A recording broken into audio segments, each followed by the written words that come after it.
ẹ̀yin olólùfẹ́ ó wà ńbẹ̀ nílé níbikíbi tí ẹ ti ń wò mí lọ́mọdé tàgbà ẹ̀yin màmá mi ẹ̀yin bàbá mi ẹ ṣáà ti rí ayẹyẹ tí mo fi hàn yín nísìn pé ó gọ̀ǹbọ̀ì ṣẹ́rí gàn tí mi dé wọ̀ gan ó nẹ́gbà ẹ tí wàá mọ nǹkan kí obìnrin mọ iye ọkọ ẹ̀ mi dé máa mọ iye ọkọ ẹ̀. tòótọ́ ọ̀rọ̀ bẹ̀ ni wípé tí ìyàwó bá ní owó lọ́wọ́ tọkọ ò bá support ẹ̀ àtọ́jú ẹ̀ balẹ̀ kò sí makeup tó lè ṣe kò sí rẹ́rìn tó lè rìn fake ni. tí mi dé Martins ọkọ ẹ̀ fi lọ́kàn balẹ̀ original ni ọkọ ẹ̀ jẹ́ backbone ẹ̀ nítorí àdè mo rí bí ọkọ yẹn ṣe ń sá lọ tó ń sá bọ̀ ẹ rí bí events yẹn Pasuma àgbà tí wọ́n wá bá tọkọrin àwọn tó tún wá sí party yẹn kan Aunty Fathia Dayo Amusa Pasuma fúnra ẹ̀ gangan Yinka Quadri mo ṣá àwọn marketers toy mass wọ́n ṣàkọ rẹ́rẹ́rẹ́ lọ mo ní kí ló dé èèyàn kan mo tẹ̀ ṣe interview fún èèyàn kan sọ wípé wípé tí òun bá wá bí lè ní àkókò ní dá wípé torí màmá mi dé gangan ó jẹ́ yàn ẹ tún gbọ́ ọ̀rọ̀. àwọn èèyàn dẹ̀ tún máa ń sọ wípé oore ọ̀fẹ́ tí wọ́n ń jẹ iṣẹ́ tí mọ́mì wọn ti ṣe sílẹ̀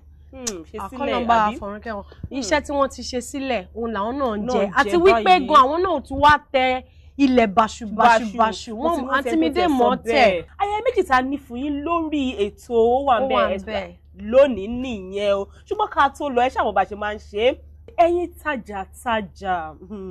ṣe rí i pé tẹ́lẹ̀ omi la máa mu asán lórí ètò yìí pé ẹ lè gbé ọtí yín wá àbí gbogbo tẹ bá ṣàtúntà tó ti jọ̀bọ̀ ká máa mú báyìí ká máa bá yín polówó ẹ̀ kò ní báyìí la ṣe máa gbé ìgòyìn síwájú àwọn èèyàn máa rí pé ká tó lè máa mu product ká jẹ́ kó dáa nítorí irú eléyìí tí mo tẹ̀ ń mu yìí ó dáa pọ̀ jù abẹ́yìn tẹ bá fẹ́ ká fi ọjà yín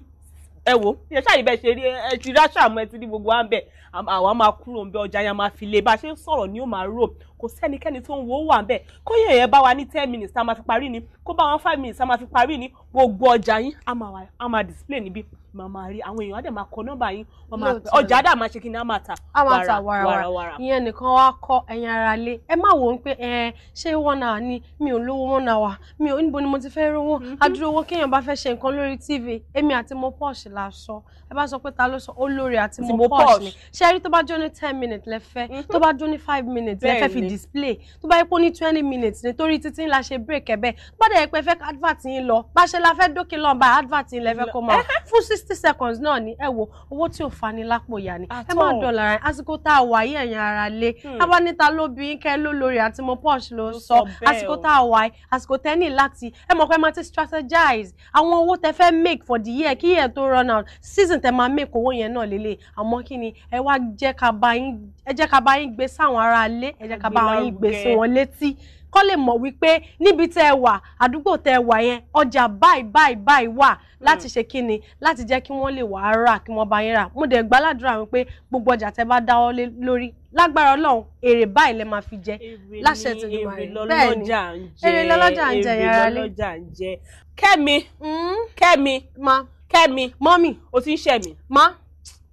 àṣàmọ́ àti màámi nǹkan. Mo rò pé ẹran wọn ṣẹ́ ni. ọ̀ràn wọn ṣẹ́ mi tí mo ṣẹ̀ dé bó lọ fi wọ́n sí. Màámi èmi kọ́ nígbà tẹ́ ẹ ní pé ká lọ rè gbé ráìsì mo wá sorry wọ́n lọ VGC. VGC kí wọ́n ṣe ń bẹ̀. Sorry wọ́n travel. Lọ́bọ̀. Ok mo rò pé ẹni kọ́ lọ káwọn lọ́gẹ́jì sí wọlé. No ẹ̀yin olólùfẹ́ mi nílé Àṣàmú àti Àyìnkẹ́ akọni kára ṣe kí ni kára ṣe short film fún yín ẹ̀yin náà ṣáà ti mọ̀ wípé ayẹta ṣe líǹkì fún yín sìn ìfilọ́lẹ̀ sinimá ni òun la ní ká ẹ sáré fún yín ní ìtúrò pé àwa náà ókè lákọlákọ la wà bí ìbọn Àṣàmú àti Àyìnkẹ́ ẹ̀yin ara lé tẹ́ bá ti wà ní méjì tẹ́ wà ní mẹ́ta tẹ́ ẹ̀rẹ́ èèyàn kó yẹ kẹ́ ti mọ̀ wípé tí event bá ti pọ̀ kò yẹ yín tí event bá ti pọ̀ ẹ̀yin náà ṣàrí pé èyí tí mo ṣẹ̀ṣẹ̀ ṣe èyí tèmi àti mo posh ta ṣe ni àwọn náà ti lọ ṣe kí ni wọ́n ti lọ ṣiṣẹ́ fún gbádùn títí yín náà nìkan ni o fún àǹfààní títí yín fún gbádùn yín